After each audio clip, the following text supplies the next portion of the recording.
Luzimino Menglava. Ticanichon of Pioda P. Magado. It's another website. Google Adsense tab to a canny to the sheet so ye. The plugin ye a good in a blue terminal Surago. Pioda P. Mapibare. It's another demand to get a website gane. The show website ma theme the theme option ni bare mashiba no add theme option ni bare mashibu so in below to abi 10 count mo no to show jare html code ne o theme ma edit to lo bi the da to join ne so yin ele myo the lo ya bare html code na ma le bu so yin chono ro plugin thong bi ma wordpress ma plugin လေးတစ်ခုသုံးပြီးမှထည့်လို့ရပါတယ်เนาะကျွန်တော်ဒီ site ကိုအဲ့လိုပဲလုပ်ထားပါတယ်ဒီမှာကျွန်တော်ဒီ site မှာဒီ plugin ထည့်တဲ့ option မရှိဘူးเนาะ theme မှာဆိုတော့ကျွန်တော်ဒီမှာကိုယ်တိုင်ဟို plugin လေးသုံးပြီးမှကျွန်တော်ထည့်ပါတယ်ဒီမှာ site bar မှာဒီမှာရှိတယ်အဲ့လိုမျိုးနှစ်ခါသုံးခါထည့်လို့ရတယ်ဒီမှာဒီအောက်မှာလည်းရှိတယ်ဒီအောက်မှာလည်းရှိတယ်เนาะတကယ်လို့ post တစ်ခုကိုဖွင့်ထားတဲ့ post တွေလည်းဒီမှာဒီကြော်ညာတွေတက်တယ်ပေါ့နော်ဒီပုံစံနဲ့ဘယ်လိုထည့်မလို့ဆိုတာကိုပြောသွားပြပါမယ်နော်အဲ့အတွက်ကိုကျွန်တော်တို့ plugin တစ်ခုလိုပါတယ် Wordpress dashboard ကိုဝင်ပါပြင် plugin ကိုသွားပါပြင် add new ကိုသွားပါနောက်ပြင်ဒီမှာ search မှာရေးပါADS ဆိုပြီးမှနော် ADS ဆိုပြီးမှရေးလိုက်ပြီဆိုတာဒီမှာ add inserter add manager and adsense add ဆိုပြီးမှရှိမယ်ဒါလေးကို install လုပ်လိုက်ပါလူချင်းမင်းတို့ install မလုပ်ရသေးဘူးဆိုရင်ဒီ install now ဆိုတဲ့ဟာဒီမှာလည်း install now ဆိုပြီးပေါ်လိမ့်မယ် install now ကိုတစ်ချက်နှိပ်ပြီးဆိုရင် active ဆိုပြီးမှပေါ်လိမ့်မယ် active ကိုတစ်ချက်နှိပ်ပါဒါကတော့ကျွန်တော် install လုပ်ထားပြီဆိုတော့ဒီမှာ active ပြနေပါတယ်အဲ့ဒါပြီးပြီဆိုရင် plugin ကိုသွားပါ install လုပ်ပြီးပြီဆိုရင် plugin ကိုခေါ်သွားလိမ့်မယ်ဒီမှာ add inserter ဆိုတာရှိတယ်ပြီးဒီမှာ setting ကိုတစ်ချက်ဝင်ပါ setting ကိုတစ်ချက်ဝင်ပြီဆိုရင်ဒီမှာသူက block နဲ့ပြီးလာလိမ့်မယ်1 2 3 4 5 6ကျွန်တော်6ခုထိထည့်ထားပါတယ်ဒါအများကြီးထည့်တာလည်းမကောင်းပါဘူးเนาะအဲ့ဒါကျွန်တော် number 1ကိုသွားမယ်ပြီးကျွန်တော်တို့ code သွားယူမယ်เนาะကျွန်တော်တို့ Adsense မှာ code ယူမယ် Adsense မှာ code ယူဖို့အတွက်ကိုယ့်ရဲ့ site နာမည်နဲ့ဒီမှာ git code ကိုထည့်လိုက်မယ်ပြီး git code ထည့်လိုက်ပြီးဆိုရင် copy code sign ဆိုပြီးမှရှိလိမ့်မယ်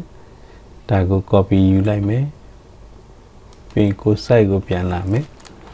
ပြီးဒီမှာဒီ code ကတော့ဒီဒါအခု number 1မှာကျွန်တော်ထည့်ထားရကြတော့ site code ပေါ့နော် site code ကျတော့ဘယ်ကနေယူရမလဲစင်တာကို download လိုက်မယ်နော် site code ဆိုတော့ကျွန်တော်တို့ Adsense ကိုသွားမယ်ဆိုရင် overview မှာ git code ဆိုတာရှိတယ် git code ကိုတစ်ချက်နှိပ်မယ်ဆိုရင်ဒီပုံစံနဲ့ copy code လုပ်ပြီးဒီမှာလာထည့်လို့ရပါတယ်နော်ဒီမှာ paste လုပ်လိုက်ပြီဆိုရင်ဒီမှာအောက်မှာပေးထားတယ်နော် post ဟာလားpage home page search page category page tag and active page ပေါ့နော်ဘယ်မှာ show လုပ်မလို့ဒါတွေကို click လုပ်ပါပြီးဒီမှာ insertion ပေါ့နော်ဟိုဘယ်နေရာနဲ့ထားမလို့ပေါ့နော် before post ဆိုရင် post ရဲ့အပေါ်ဆုံးမှာပေါ့နော် before content ဆိုရင် content ရဲ့အပေါ်ဆုံးဒါတွေအကုန်လုံးရွေးလို့ရပါတယ်နော်ဒီမှာ after paragraph ပေါ့နော်သူ paragraph ပြီးတာနဲ့ post step မယ်ဒီပုံစံနဲ့ရှိတယ်လူချင်းမျိုးတစ်ခု number 1နဲ့3မှာတစ်ခုနဲ့တစ်ခုမတူအောင်ထားလို့ရပါတယ်နော်ပြီးဒီမှာafter paragraph ရှိတယ်ဒီနေရာကိုကျွန်တော်သုံးပြီးမှဒီ ဒီမှာ save and setting ဆိုတာရှိတယ်ဒီ save လေးကိုတစ်ချက်နှိပ်ရမှာဖြစ်ပါတယ်နော်ဒီမှာပြီးဒီနံပါတ်1အချက်ပြီးသွားပြီနံပါတ်2မှာလဲကျွန်တော်ဒါပဲဒီ code ပဲထည့်ထားတယ်ပြီးဒီမှာကျွန်တော် post home page category ပဲသုံးထားတယ်နော်ဒီ page တွေဘာတွေမှာကျွန်တော်မထည့်ထားတော့ဘူးတကယ်လို့ထည့်ချင်တယ်ဆိုတော့ဒီမှာ click လုပ်ပြီးမှဒီမှာ between the post ဆိုပြီးမှကျွန်တော်ထားပါတယ်ဒီတခုကျတော့ between post သုံးထားတယ်ပြီးရင် save and setting ကိုနှိပ်မယ်နံပါတ်2လည်းပြီးသွားပြီနံပါတ်3မှာကျတော့ကျွန်တော်နံပါတ်3မှာကျတော့ကျွန်တော် add unit ကိုသုံးထားပါတယ် add unit မှာ add unit ကျတော့ဘယ်လိုယူမလို့ဆိုရင်ဒါပြီးသွားပြီ add unit ဆိုဒီမှာ by add unit ဆိုတာရှိတယ်ဒီနေရာမှာကိုယ့်ရဲ့ဒီမှာ get code ကိုယူပါပြင်ဒါကို copy လုပ်ရမှာဖြစ်ပါတယ်ဒီ Adsense အကြောင်းနဲ့မသိရသေးဘူးဆိုရင်ကျွန်တော်ဗီဒီယိုလုပ်ပေးထားပါတယ်အဲ့မှာသွားပြီးမှ Adsense Google Adsense ဆိုပြီးနှိပ်ပါမှာဗီဒီယို2ပုတ်3ပုတ်လောက်ရှိတယ်အဲ့ဗီဒီယိုကြည့်ပြီးမှလုပ်လိုက်ရပါတယ် Adsense code ယူပုံယူနည်းလုပ်ပုံလုပ်နည်းအကုန်ရှိပါတယ်ကဲပြီးပြီဆိုရင်ဒီမှာလာပြီးမှ paste လုပ်ပါပြင်ဒါကိုလည်းကျွန်တော်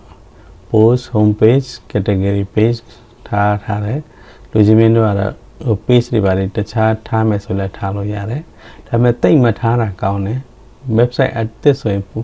ပို့ပြီးမှနည်းနည်းထားတာကောင်းတယ်ပြင် after post ဒါဆိုတော့ခုန before post အခု after post ပေးထားတယ်ပြင်ဒါကိုလည်း save setting ဆိုပြီးမှသွားလိုက်ပါပြင် number 4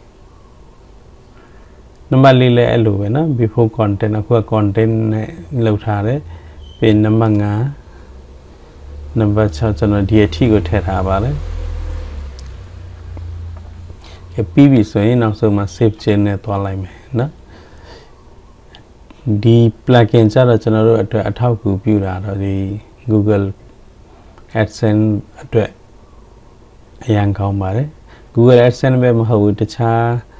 Adsense တွေလည်းရပါတယ်နော်တခြား network Google network ပဲမဟုတ်တခြား network Adsense code တွေပါတယ်အကုန်ထည့်လို့ရပါတယ်ဒါကတော့ဒီလောက်ပါပဲနော်အားလုံးကိုကျေးဇူးတင်ပါတယ်